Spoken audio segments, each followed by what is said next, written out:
Ya, salam sahabat Golden Gate Channel yang dikasih Tuhan. Puji nama Tuhan, saya bersyukur dan bersukacita kembali bisa menyapa sahabat terkasih dalam kasih dan anugerah Tuhan. Ya, sahabat kasih Tuhan, saya selalu berharap dan berdoa agar sahabat senantiasa dalam keadaan baik dan sehat, dan senantiasa diberkati oleh Tuhan kita Yesus Kristus. Sahabat kasih Tuhan, jangan lupa untuk terus dukung Golden Gate Channel dengan cara subscribe, like, komen, dan share setiap video yang ditayangkan, sehingga channel ini boleh semakin berkembang dan banyak orang yang boleh diberkati melalui setiap tayangan video yang kami tayangkan. Ya, saya kasih Tuhan, hari ini kita akan membahas mengenai apakah orang yang sudah mati bisa diinjili untuk pertobatan. Saya kasih Tuhan, karena ya ada ayat yang mengatakan bahwa Yesus turun ke dunia orang mati. Nah, saya kasih Tuhan, sebelumnya kita akan melihat tayangan berikut ini. Mari kita akan saksikan bersama-sama. Tuhan berkati kita sekalian. Amin. Shalom saudara-saudari yang terkasih di dalam Yesus. Jumpa lagi di dalam pembahasan Alkitab pada hari ini. Hari ini kita akan membahas tentang pengkabaran Injil bagi dunia orang mati. Begitu mendengar ini, Anda pasti akan bertanya kepada saya, "Loh Pak, bagaimana bisa? Bukankah hanya orang hidup saja yang mempunyai kesempatan untuk mendengarkan Injil? Dan setelahnya tidak akan ada kesempatan lagi untuk itu?" Lalu saya akan menjawab Anda, benar demikian adanya. Namun saya ingin mengingatkan kepada Anda kembali bahwa Tuhan kita, Tuhan Yesus Kristus adalah Tuhan yang Maha Adil. Tuhan Yesus tetap memberikan kesempatan kepada setiap manusia untuk dapat mengenal Injil dan mempercayainya.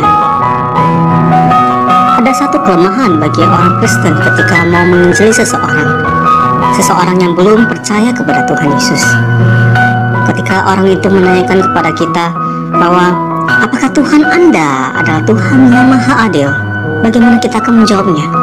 Jika kita menjawab Tuhan kita adalah Tuhan yang Maha Adil, maka dia akan memberi pertanyaan lagi.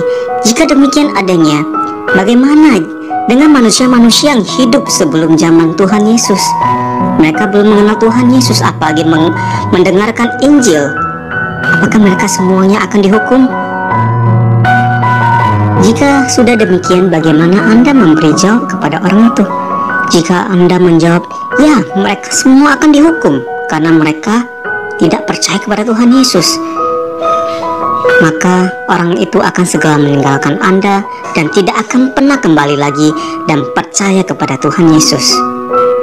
Tapi jika Anda berkata, tidak, mereka masih punya kesempatan, mungkin Anda bergejolak di dalam hati Anda, bergumul tentang jawaban yang Anda berikan karena bertentangan dengan keyakinan Anda sendiri.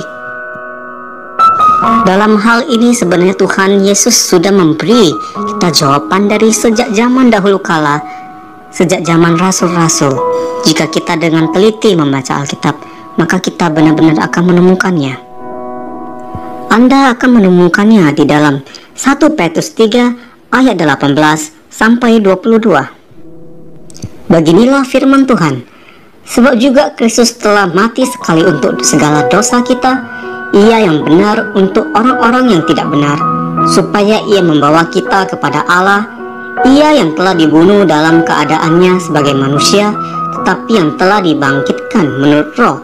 Dan di dalam roh itu juga Ia pergi memberitakan Injil kepada roh-roh yang di dalam penjara, yaitu kepada roh-roh mereka yang dahulu pada waktu Nuh tidak taat kepada Allah, ketika Allah tetap menanti dengan sabar waktu Nuh sedang mempersiapkan baterainya, di mana hanya sedikit, yaitu 8 orang yang diselamatkan oleh air bah itu. Juga kamu sekarang diselamatkan oleh kiasannya, yaitu baptisan.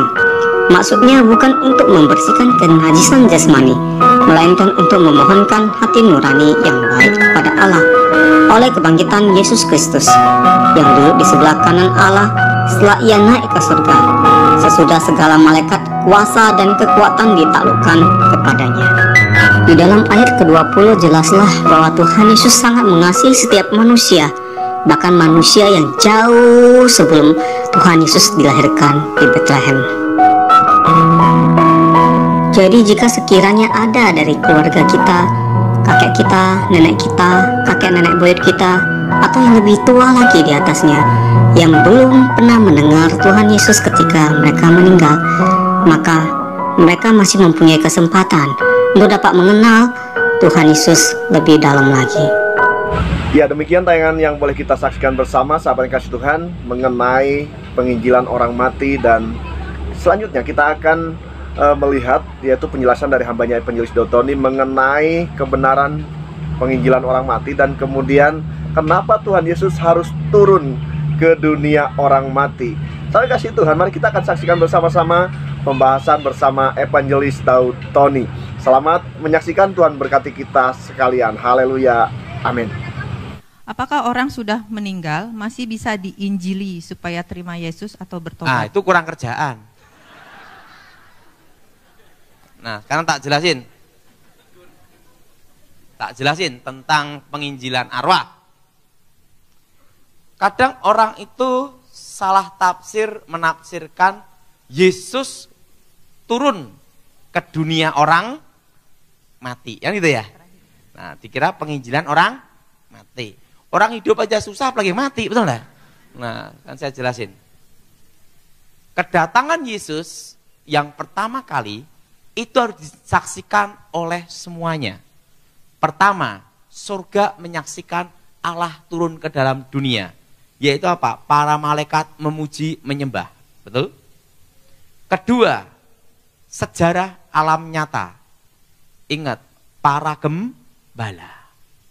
Kedatangan Yesus yang pertama kali disaksikan oleh surga dan sejarah alam nyata. Yesus disalib. Betul? Itu sejarah.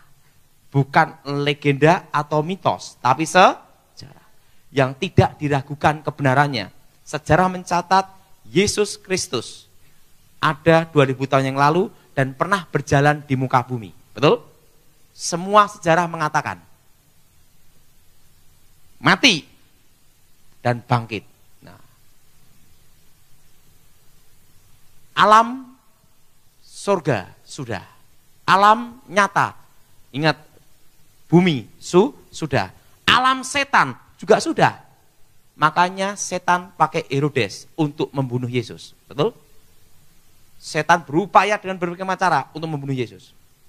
Tapi Yesus tidak mati sebelum waktunya tiba untuk disalib. Waktunya tiba disalib, baru dia mati. Yang belum apa? Dunia orang mati. Ingat, dunia orang mati belum menyaksikan Yesus datang. Makanya Yesus perlu datang ke dunia orang mati untuk menyatakan bahwa Mesias yang dijanjikan sudah datang. Yang jadi pertanyaan, bagaimana keselamatan orang-orang yang datang sebelum Yesus datang? Betul? Betul? Betul? Bagaimana orang-orang yang hidup sebelum Yesus datang ke dalam dunia diselamatkan dengan apa? Kan gitu, betul? Nah, ini saya jelasin. Kenapa saya bisa jelasin ini? Waktu itu saya ditanya seorang doktor lulusan Fuller masalah tentang kitab Samuel dan tentang dunia orang mati. Waktu itu sempat saya mau dikasih anugerah gelar doktor. Tapi saya tidak mau. Kenapa tidak mau? Menyadari lulus ranking 4. Bisa lulus aja mujizat. Beban mental lagi. Ingat. Mereka yang hidup sebelum Yesus datang ke dalam dunia diselamatkan dengan apa? Tentang Mesias. Itu dijanjikan pada waktu Adam dan Hawa jatuh ke dalam dosa. Keturunan perempuan itu akan meremukkan kepala ular. Betul? Dan tentang janji tentang penyelamatan itu ada di berbagai budaya seluruh dunia. Di Jawa dipercaya akan datangnya Notonegoro, Ratu Adil. Buddha, Hindu, kalau Hindu ada namanya Sang Krishna. Buddha, Bodhisattva. Betul? Nah, setelah itu berbagai kepercayaan lain, semua di dunia ini banyak sebar akan datangnya seorang penyelamat. Betul? Ingat, Mesias dijanjikan pada waktu Adam dan Hawa jatuh ke dalam dosa. Keturunan perempuan itu merupakan kepala ular. Mereka yang hidup zaman sebelum Yesus datang ke dalam dunia diselamatkan dengan satu, pengharapan akan datangnya Sang Juru Selamat, pengharapan Mesias. Jelas? Jelas? Maka Yesus berkata apa? Abraham bersukacita akan aku. Karena Abraham sendiri pun diselamatkan dengan pengharapan Mesias. Termasuk Musa. Tetapi setelah Yesus datang ke dalam dunia, Mesias yang dijanjikan itu sudah datang. Sudah bukan pengharapan lagi. Harus menerima Yesus sebagai Tuhan dan Juru Selamat. Akulah jalan, kebenaran, dan hidup. Jadi saudara tanya, kenapa Yesus perlu datang ke dunia orang mati? Untuk menyatakan kemenangannya. Karena musuh terbesar adalah maut. Ingat, ada orang mati, bangkit, hidup lagi, mati lagi. Betul? Tapi Yesus mati, bangkit, hidup selama-lamanya. Ini bedanya. Jadi saudara tanya, bagaimana orang yang hidup zaman sebelum Yesus? Diselamatkan dengan satu, pengharapan akan datangnya, apa saudara? Sang Juru Selamat. Nah, pengharapan itu dimulai dari kapan? Waktu manusia pertama jatuh ke dalam dosa. Jadi ingat, tidak ada itu orang mati diinjili, kurang kerjaan. Jelas? Ya puji Tuhan, sahabat yang kasih Tuhan, kita boleh diberkati melalui setiap firman Tuhan dan juga penjelasan yang disampaikan oleh hambanya Evangelis Dotoni mengenai penginjilan orang mati dan kenapa Tuhan Yesus harus turun ke dunia orang mati. Sahabat yang kasih Tuhan, memang ada doktrin yang mengajarkan tentang penginjilan orang mati.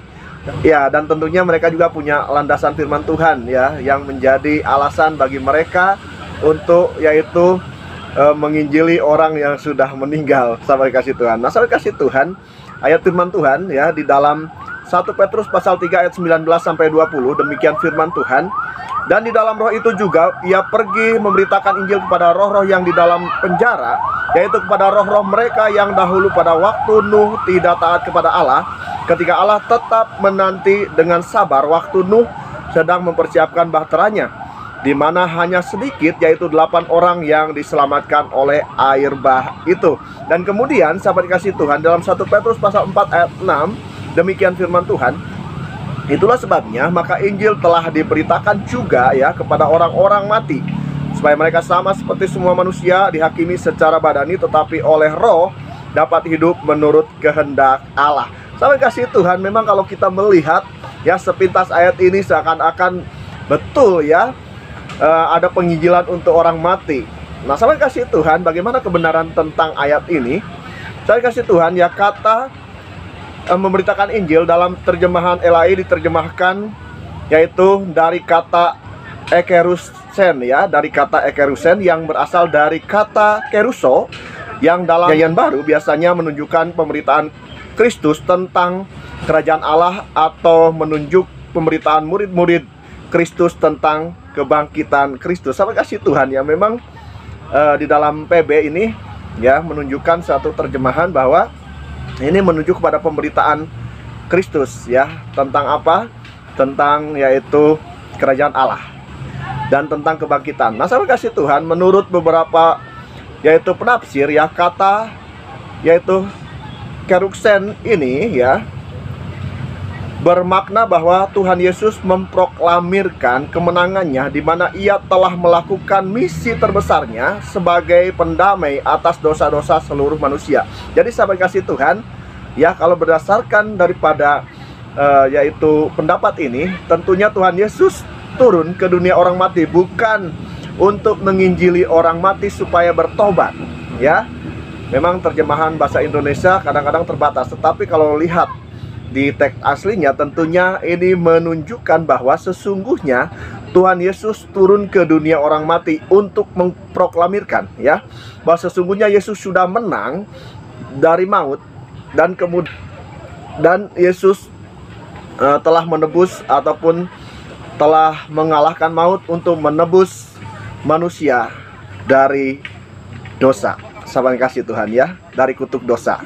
Sehingga kemenangan ini harus juga diketahui ataupun harus juga diberitakan di dunia orang mati, supaya mereka tahu bahwa Yesus adalah Mesias, juru selamat yang telah menyelamatkan manusia dari kutuk dosa. Ya, kalau dari ayat ini tentunya tidak ada ya yang menggambarkan bahwa Yesus datang ke dunia orang mati, turun ke dunia orang mati untuk menginjili arwah. Itu tidak ada, sahabat kasih Tuhan. Tetapi Yesus turun ke dunia orang mati untuk memproklamirkan bahwa Yesus telah menang dari kutuk dosa untuk menyelamatkan manusia dari dosa. Sahabat kasih Tuhan, jikalau sahabat diberkati melalui setiap penjelasan dan juga setiap pembahasan yang boleh disampaikan oleh hambanya Evangelis Dotoni melalui pembahasan ini, sahabat kasih Tuhan, tinggalkan komentar di kolom komentar, berikan masukan dan juga saran yang bisa membangun channel ini,